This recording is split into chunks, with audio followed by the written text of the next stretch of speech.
Hi, everyone, and welcome to How to Engage a New Generation of Kids in the Natural World of Camp. I'm glad that you're here today listening to this webinar. My name is Jennifer Smith with the Wisconsin After School Network, which is a program of Marshfield Clinic Health System. So, as we think about young people who are coming into our camp spaces, if we are residential camps or we have kids overnight, day camps, or we're having kids for extended time periods over the course of many days in the summer, much of what we hear is that kids are not the way they used to be, right? Kids are showing up wanting to be on their screens, maybe struggling being in the camp environment, not wanting to be engaging in the outdoors or in nature and our activities. Maybe they're struggling with peer interactions. And we're really just seeing that kids are in a tougher spot than we may have previously experienced when they have shown up at camp in the past.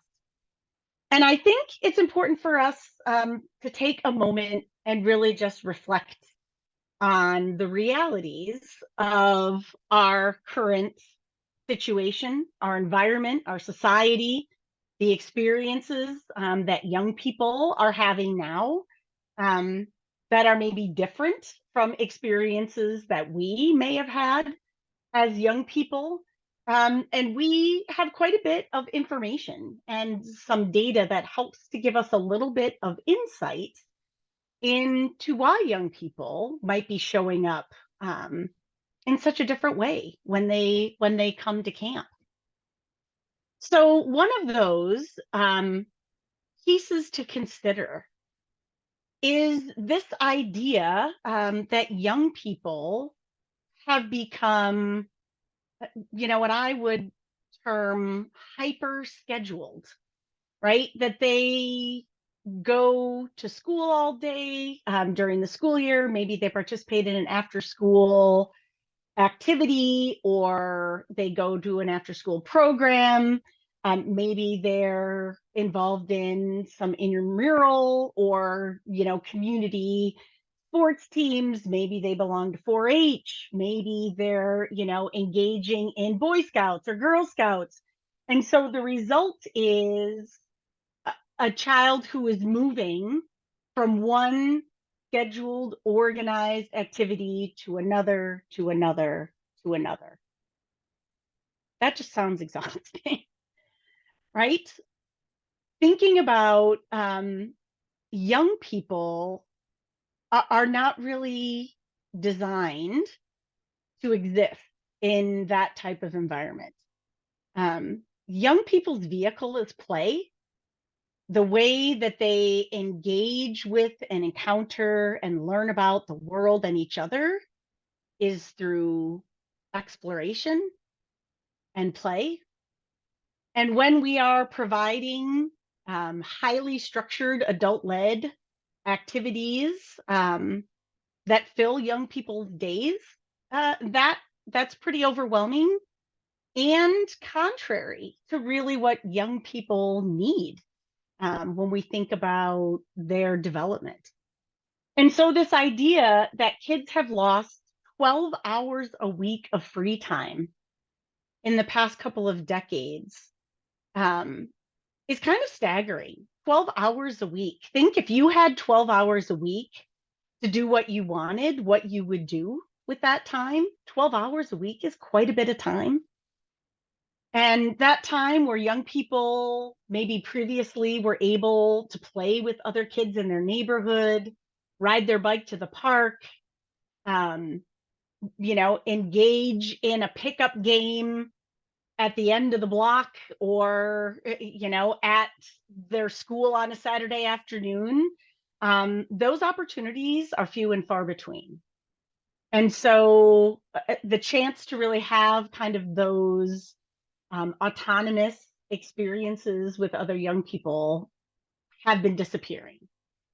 And that has an impact on how young people move through the world, right? And how they show up for us when they come to our camp environments, having lived in this experience, right? Day to day.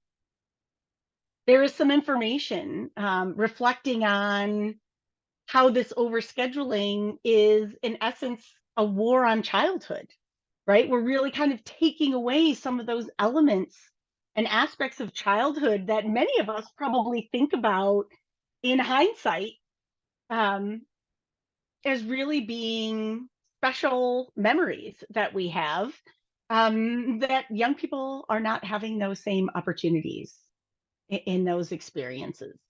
And so, we are then seeing kids who are showing up, um, really seeming like young people who've had traumatic experiences, right? That this constant demand for time and scheduling is almost like an ongoing chronic stress that they're enduring, day in and day out.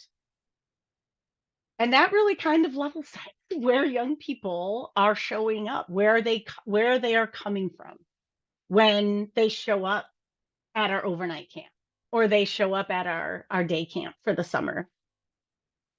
And so often, if young people are living in this environment of being overscheduled and only engaging in structured, adult supervised types of activities and environments, they're kind of living that heightened level of stress day in and day out.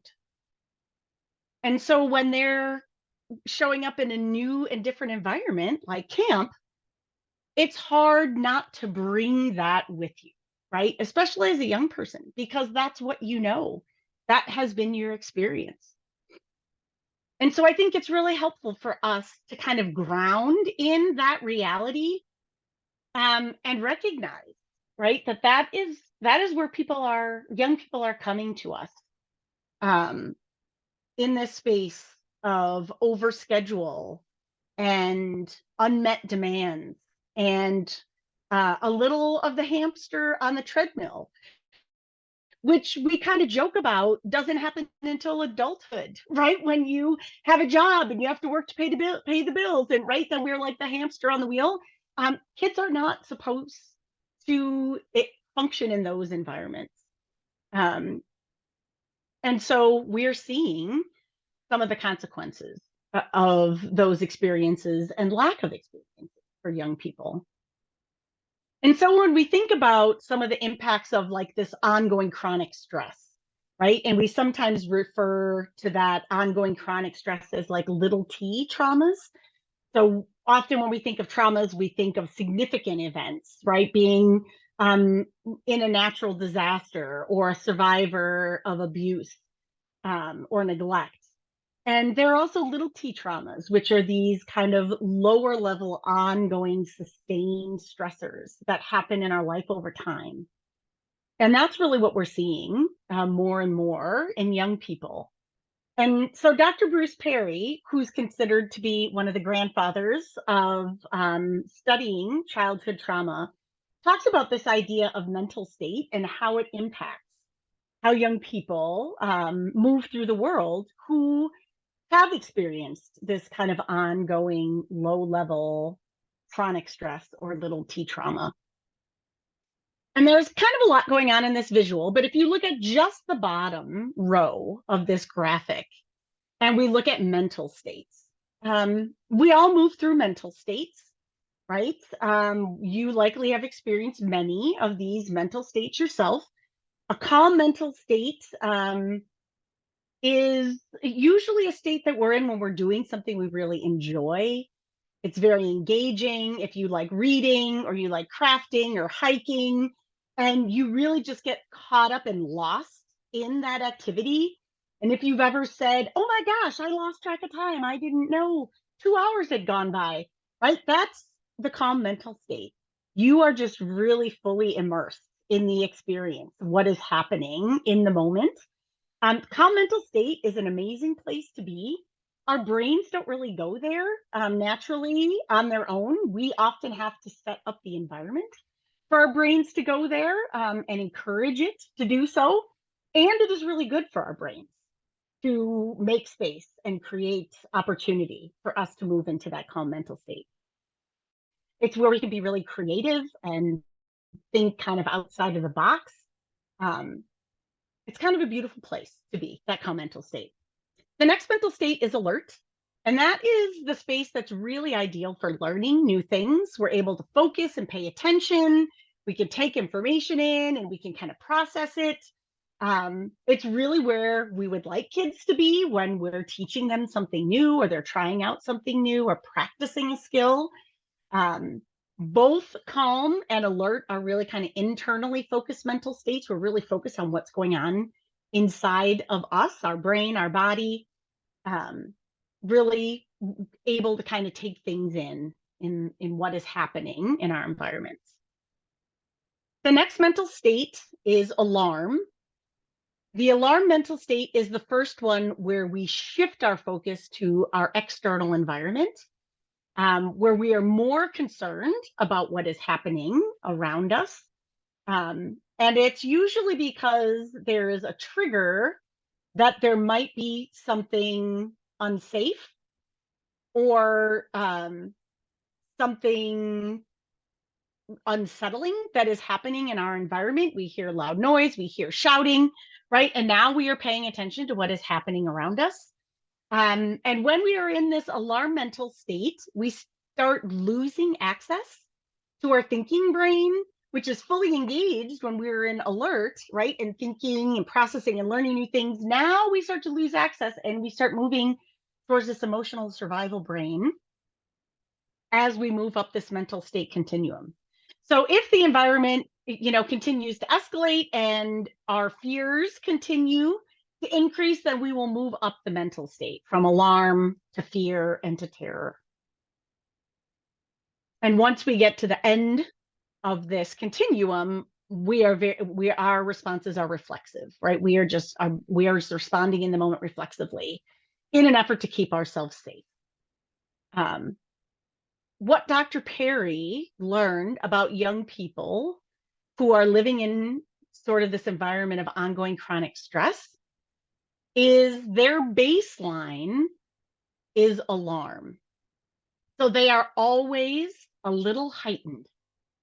And that may resonate with you in how some young people are showing up at camp. They're always a little heightened. They're a little more energetic, a little more dysregulated, a little more concerned about what's going on right around them. I'm focused kind of on that environment. And that is really a protective mechanism because all of this is happening because are experiencing the stress response within ourselves. And so part of the beauty and the opportunity of camp is recognizing that young people are coming to us in this state. And rather than saying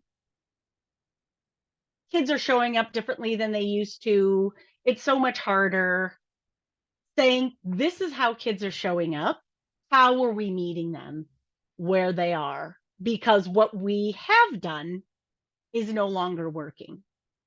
And so one of the opportunities that you have in camp is to kind of put the brakes on that cycle of being overscheduled, right? And there is a balance here, to be sure. Young people are showing up, and you are responsible for their health and safety when they are in your environment. They need to be supervised, right? All of those are true. And young people need opportunities and experience to slow down, to have a little bit more autonomy in their environment, to have opportunities for play and exploration. Thinking about parts of our day that can be open to providing those opportunities. We don't have to have an explicit adult-led activity throughout the entire day, there are certainly spaces and times to do those things. And can we build in time for kids to explore and play and be kids? And so we're really kind of putting the brakes on that hamster on the wheel and encouraging kids to fully kind of sink into camp as a different and new experience for many of them, especially if they are living that hyper scheduled routine day to day. And so while they're coming to us different than how they used to be, and that can seem overwhelming and frustrating sometimes, you, we are also part of the solution to help support young people who are showing up differently than they used to. And we might be able to introduce some small opportunities for experience that they might not be getting in other spaces. That really helps to foster what young people need as part of their development. And so when we think about what is happening at camp, kids are having opportunities in the outdoors that they are not having in other spaces, right? They're having opportunities to really build confidence, to interact and to build skill in new ways and in different activities that they may not be able to participate in otherwise. There's a lot of creativity, right, in engaging with the natural environment, the world around us, responsibility, some opportunities for learning and having experiences around responsibility, stimulation. When we think about the natural world, there are opportunities to engage all of our senses in the natural environment, right? So some things that kids maybe are not really engaging or practicing on a regular basis. What are you hearing? What are you smelling? Right? So engaging sort of all of those senses, which is really part of the human experience. And then movement, this idea that, young people um, are increasingly not walking or biking to school. They're taking a bus or getting dropped off by their parent. And so those kind of organic, natural opportunities for movement that kids had experienced previously are getting fewer and fewer. And so engaging in the natural environment really provides opportunities for many different ways to move, right? From hiking or taking an adventure through nature, or getting in a canoe and having to paddle, right, is a whole different experience than what kids may otherwise have had or might be having in other environments. And so movement, we know, is so good for our bodies and our brains. And all of these experiences that are happening in the outdoor environment at camp are benefiting young people. So how are we thinking about engaging young people in the natural world when they're struggling to just, show up and regulate, right? Or they're seemingly disinterested because they spend so much of their time on screens. And there's a TED Talk that I encourage you to watch. I have it in the resources later on.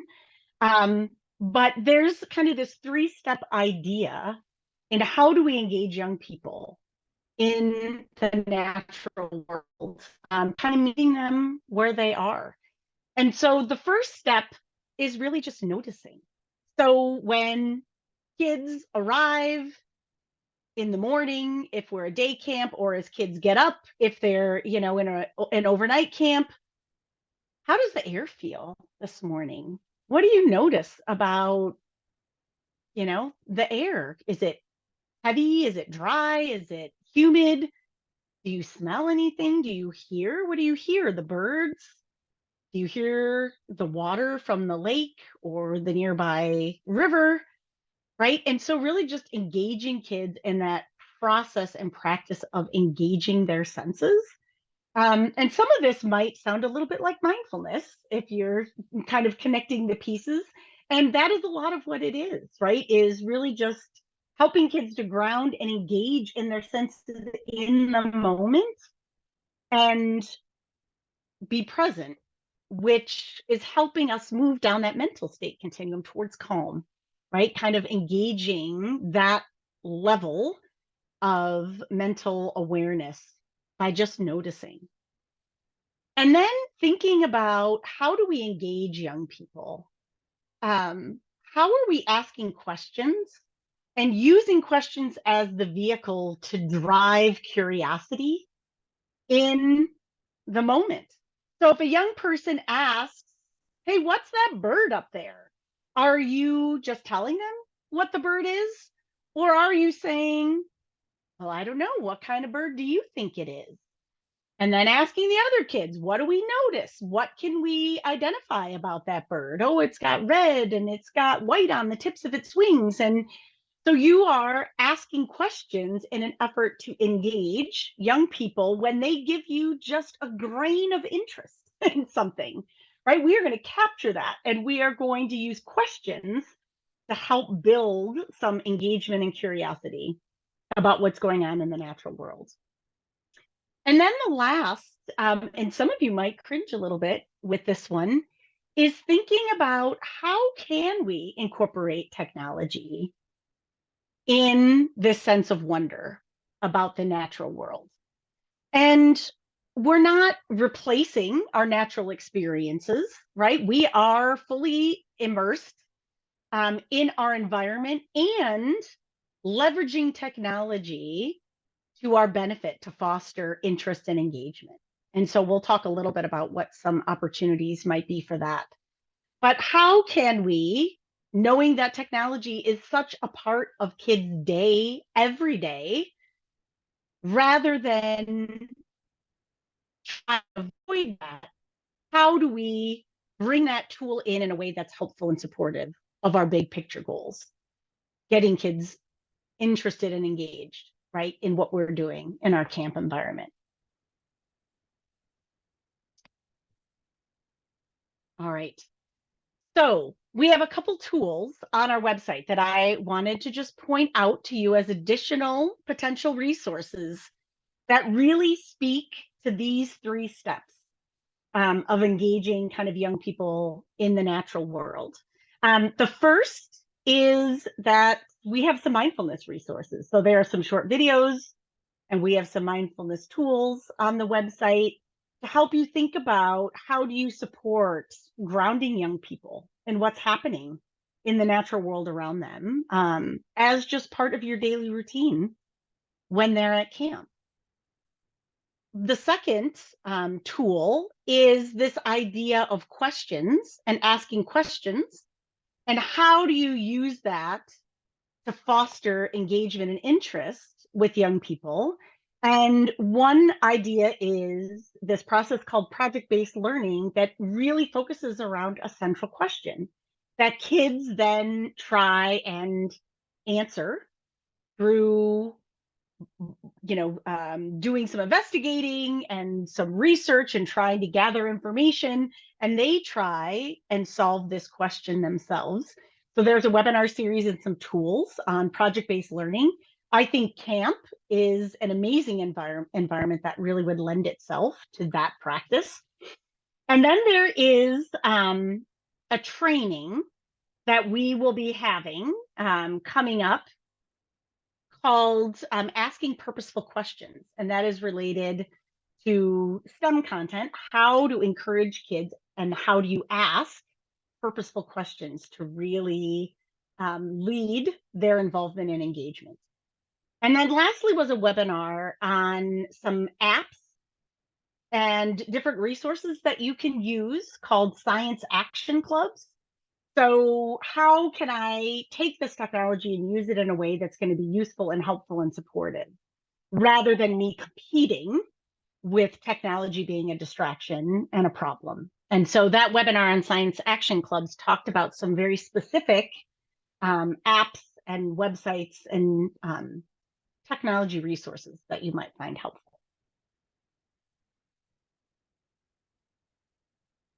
All right. So these are some additional resources that actually are live links. So we'll make sure that you have access to some of these. Again, the purposeful question training. There is some information on critical thinking and asking questions, which is a powerful tool for you to have in your toolbox. There are a number of resources on apps and websites that you can utilize. And then how to raise a wild child is the TED Talk that I would encourage you view at your leisure. The individual, Scott Sampson, who delivered the TED Talk, is the one who shared the 3 steps for engaging young people in their natural environment. And then the last one is live stream videos that you can access and utilize as a resource to continue to engage young people in what's happening in the natural world. So we have young people who are showing up in our spaces in new and different and sometimes challenging ways. And we know what experiences and opportunities are going to benefit them in terms of slowing down, engaging with nature and each other in a space that is safe and has space for exploration and play. And that may seem overwhelming a little bit, right? It might seem like that's a whole lot of work to think about and to put in place. And I would encourage you to think about the long term benefits to the young people who show up in your program and have the opportunity to experience something different and supportive, and that is beneficial to them. And your efforts, while they might seem a little nuts, right? By you really putting in the effort and standing your ground and letting young people know the importance and the value of these experiences, I think it will be well worth your while for the effort that you might have to put in on the front end to see the impact that it has on young people through this experience that they are able to have with you.